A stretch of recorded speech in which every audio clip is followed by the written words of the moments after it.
matematik 12, fen, cəllik 10-cu dərsə. Şimdi de yeni bir mevzumuz var. Dikey asimptotlar, dikey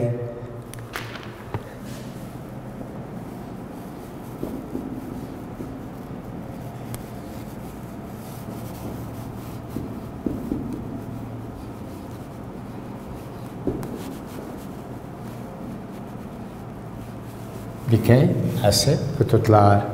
Şimdi bir de önemli bir mevzudur. Örnek 2.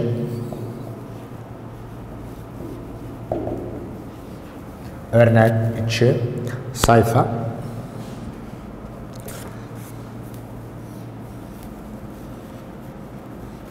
Sayfa 84. Birinci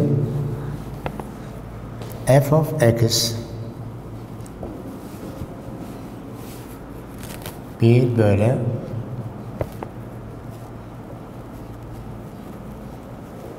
artı 1. Bakın. Böyle artı 1. İkinci ve birinci. Üçüncü bir de önemli de tanımız var. Tan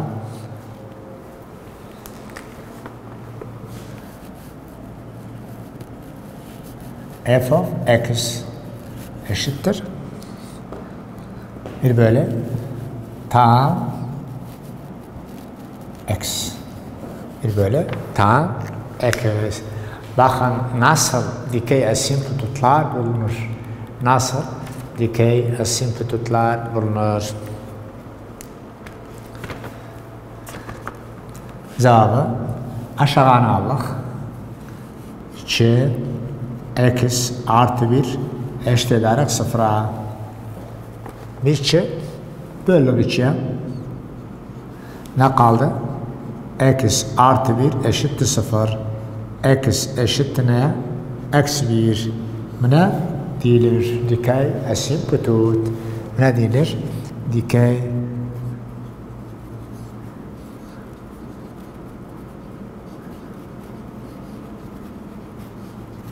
dikey asimptot. Bu da dilir dikey asimptot. Bakın nasıl? Eşittir. Özü tan yani sin bölü kosin. Ama bu bir bölü tan da olur. Kosin bölü sin. Böyle sin x. Aynı aşağıdan aldık. Eşit ederek 0'a.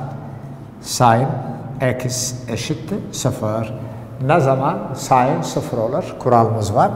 Mesela x eşittir n pi. N pi. N pi. N ne eşittir? 0 artı eksi 1 sonsuza kadar. Bu ne değildir? Dikey asimptot. Ne değildir? Dikey asimptot. X eşittir n pi. Bu önemlidir. Ve önemlidir.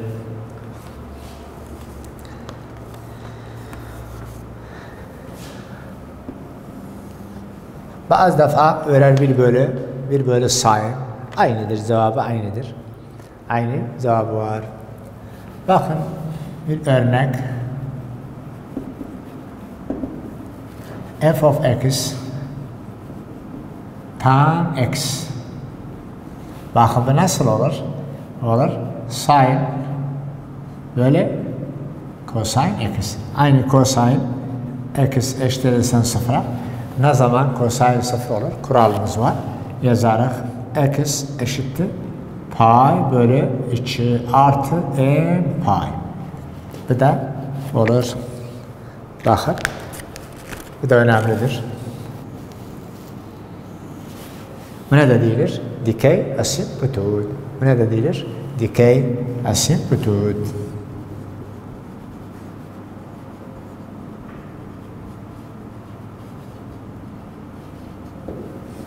Dikey asimptot. Bu da önemli mevzudur. Bu da bu şekilde. Şimdi de başka sorularımız da var. Bakın. Ben bu soruları yazıram ve benden faydalanasın. Benden faydalan, benden de faydalan. Yani buna benzeyen sorular bu şekilde çözülür.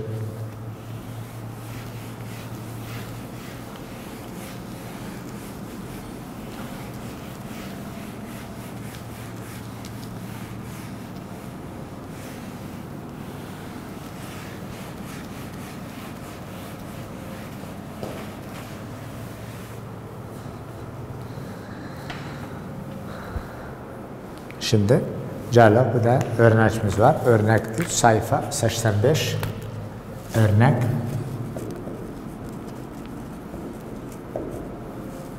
Sayfa 85. F of x eşittir x artı 3. X kare eksi 9. Dikey asimptotunu bul. Bakın onun için sorular yazıram. Biz dedik aşağıya aldık ama yukarı aşağıdan sadeleşme var burada. Yukarıda aşağıdan sadeleşme var. Kestiğimiz sorularda sadeleşme yok idi. Sadece aşağıya aldık. Burada olmaz aşağıya alasan. Bak ne yaparız? Dikey asimptot.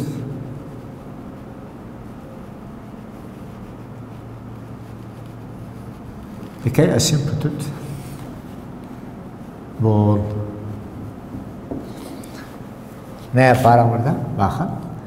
X artı 3 yazarsan bir de 2 parantez olur. X eksi 3 artı 3.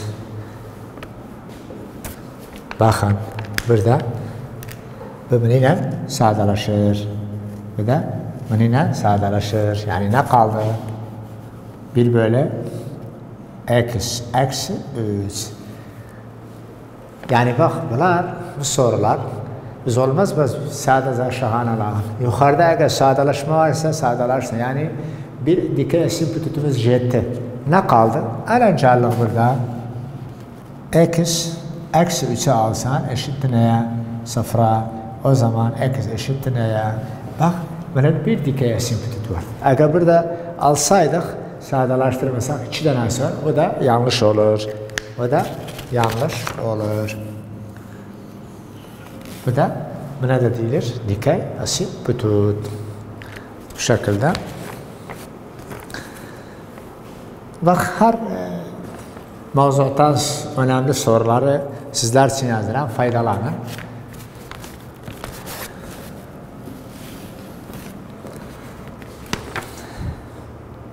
Soru 18, sayfa 92.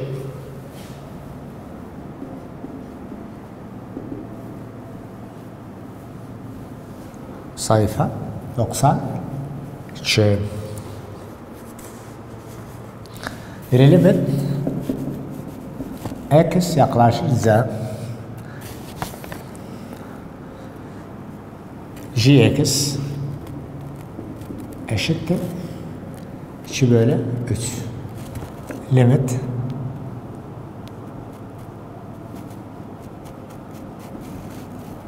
eksi 3 bölü 4.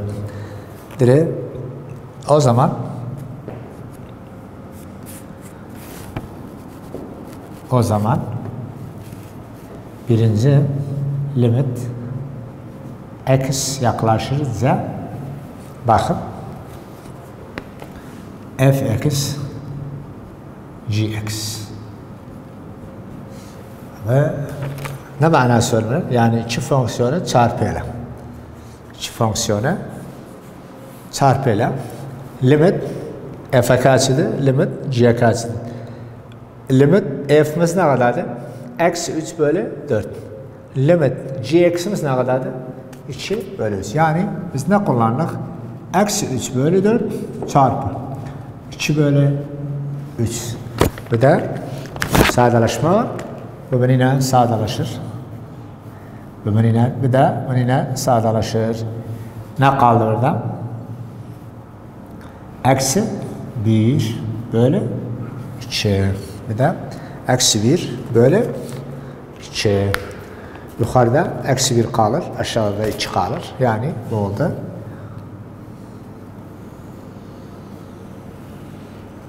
Bu ne de? Bunun sonucu bu kadar yazılır. Bu da bakalım. Birinci şekilde. İkinci sorumuz ne istiyor bizden? İkinci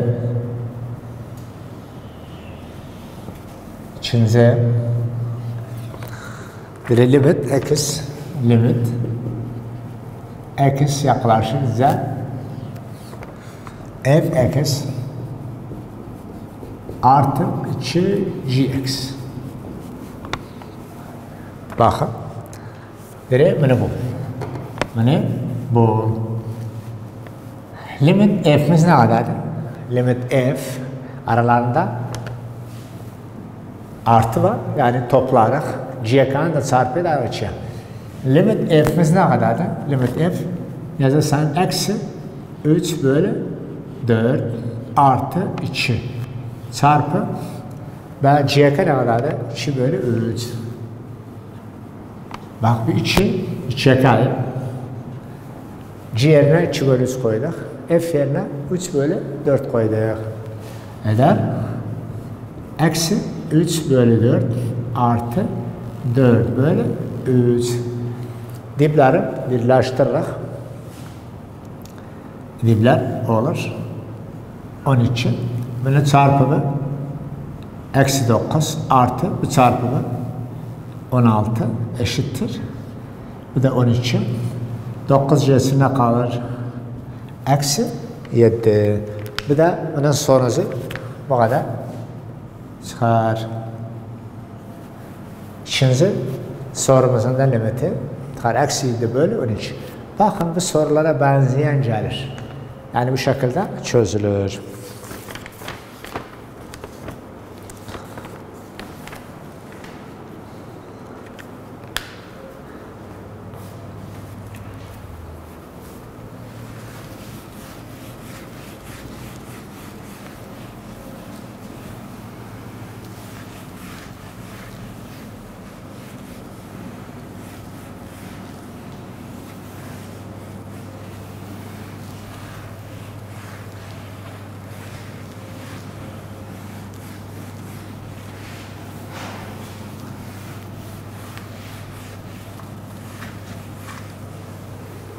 Şimdi de bazı sorularımız var alıştırmalarda.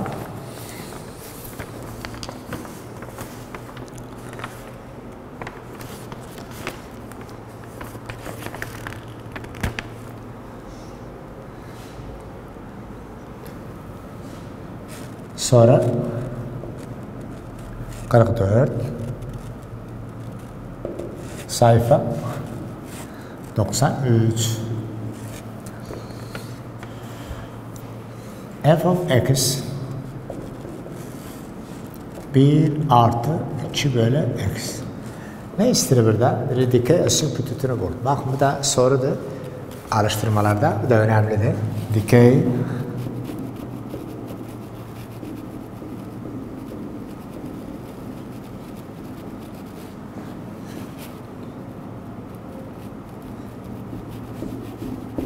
dikey açı kütütü bul. Nasıl? Ele bilsem biz bir an alalım. Ya da bu şekilde olur. Bunu bu şekilde yazabilirlik. Bu çarpımı artı 2 bölü x. Bu şekilde olur. Bu şekilde de yazabilirsin. Abi eşittir buna. Şimdi burada sadeleşme yoktu. Sadece çımallık desem x eşittir 0'a. Bu ne diyor? Dikey açı kütüt. Bakın bu önemlidir. Bazı defa bu şekilde gelir, bazı defa bu şekilde gelir. Ele bilsem bu şekilde ederse, ele bilsem bu kalsa. Bunu yazmasa önemli değil burada. Dikeyçi. Biz sadece bunu aldık. Ya da bu şekilde yaz. Aşağıya aldık. Onun x eşittir 0'a.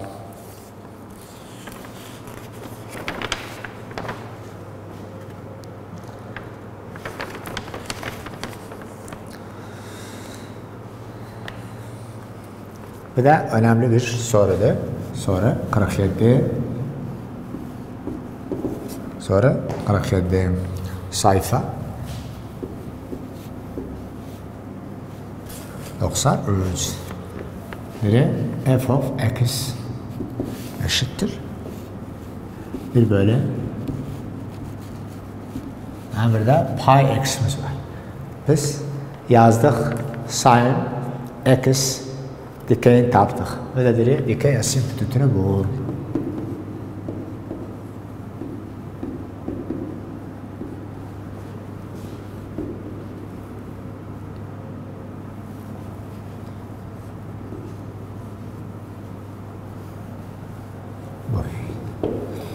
Bak nasıl çözülür. Dedik burada sadeleşme yoktu. Biz aşağıya aldık.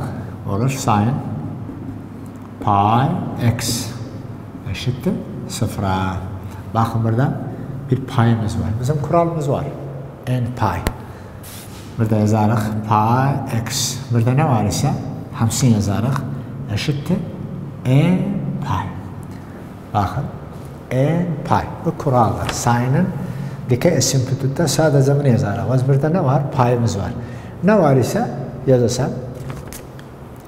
Burada pay da ceder. Pay da ceder. Bakın.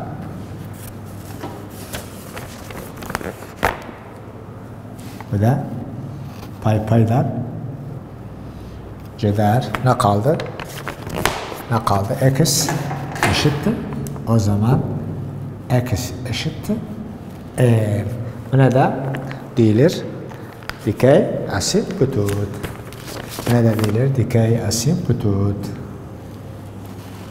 Bakın bu da önemlidir. Bazı defa burada sayımız da olsa sayı aynı şekilde çözülür. Bakın bu sorunu bu şekilde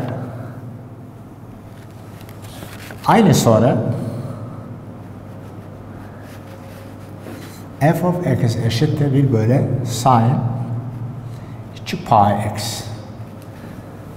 Yani eğer geldiyse pi x yerine 2 payımız oldu. Direkt dikeyin bul. Dikey asimtotot bul. Dikey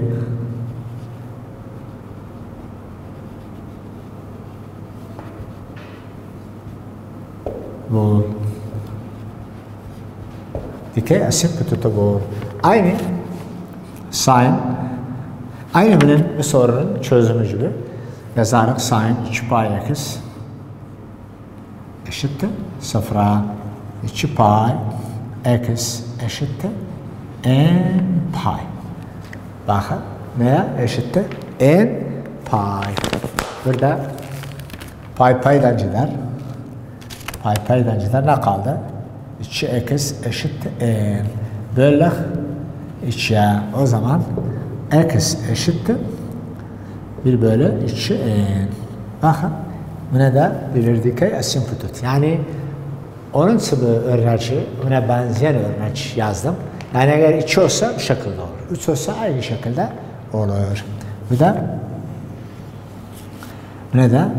bunun da dikey asimtotu olur. X eşittir 1 bölü 2 n. Bunun sadece x eşittir n.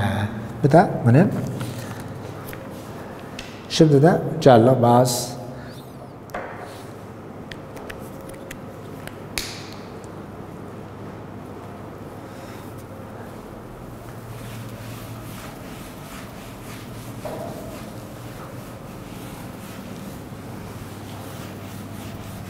bunlar önemlidir.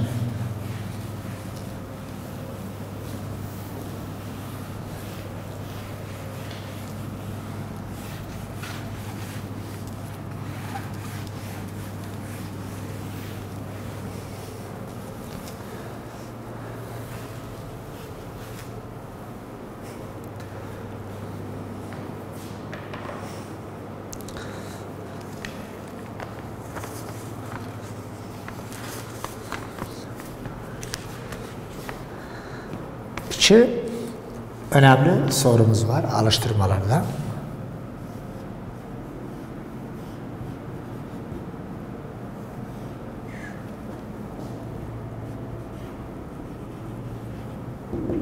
Alıştırma sayfa 94. Sonra 8 sayfa 94. Bakın f of x eşittir 1 bölü karekök x 1 bölü karekök. Hangi sürede kesit var? Hangi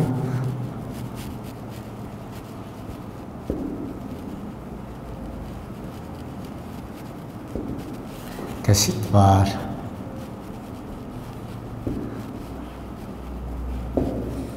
Hangi sürede kesit var?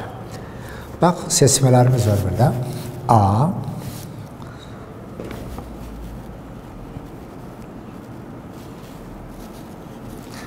B,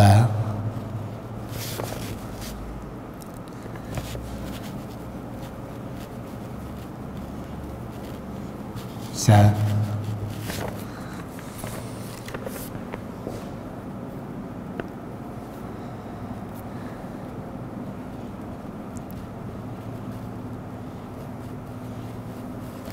bakın bu şekilde seçmelerde nasıl seçilir? Kesiti var. Yani bağlı değil. Yani aşağı tanımsızdır. Aşağı tanımsız. Bir koysa bile tanımsız olur. Olmaz. İki koysa olmaz. Yani birden artı sonsuza kadar bu yanlıştı. Birden artı sonsuza kadar yanlıştı. Bunlar bu şekilde. Yani B yanlıştı. Z de yanlıştı. 2'den sonsuza kadar. O da yanlıştı. Bakın. Eksi infinity'den sıfıra kadar. Bakalım nasıl bir doğru cevaptı. Nasıl bir doğru cevaptı. İyi de biz sıfır koysak bile olur tanımsız. Sıfırdan küçük eksi bir koysa olur karekök eksi o da tanımsız. Yani doğru cevabımız ne olur? A olur. Yani bu sürede bu fonksiyon kesidi var. Kesidi var yani tanımsızdır. Yani bağlı değil. Yani ne olur? Bağlı değil. Bunlar da önemlidir. Güzelliği de gelmişti. Kitap sorusudur seçmelerde. Bu da bu şekilde. Başka bir sorumuz da var. Soru 9. Sayfa.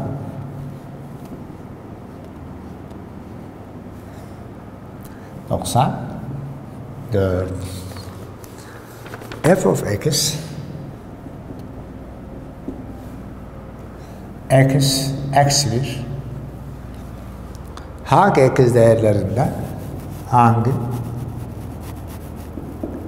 x değerinde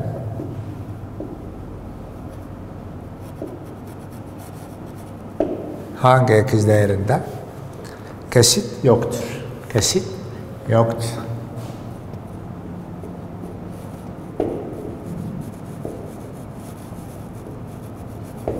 Kesit yoktur. Seçmeler bakın. A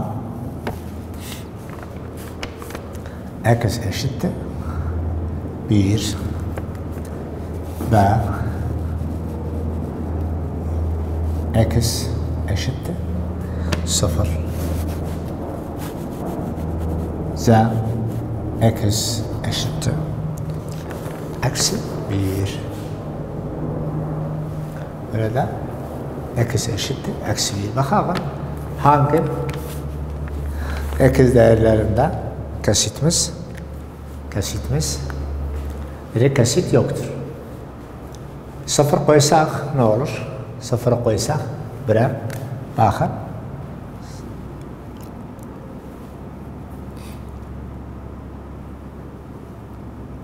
F 0 eşittir olur 0 eksi 1 eder eksi 1. Bir de yani kesit var. Yani kesitimiz var. Bakın yani kesit.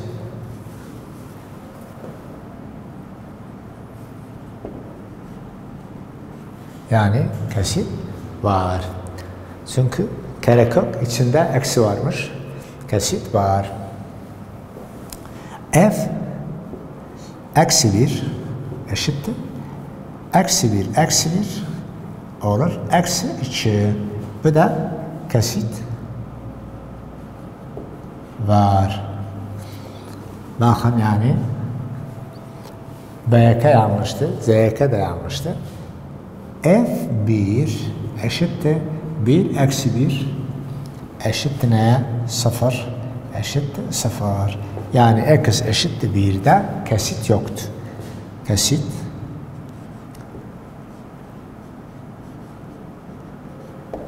yoktu. Yani doğru cevabımız bakın bu şekilde çözülür. Doğru cevap AYK'dı. Doğru cevabımız A'dı ve yanlış. Bu da yanlış. Çözdük de. Bu da bu şekilde. Bakın bunlar önemlidir. Kesit var, kesit yoktu. Birçok soru önemlidir. Buna benzeyen sorular bu şekilde çözülür. Burada geldik. 10. dersin sonuna sizleri Allah'a ısmarladık.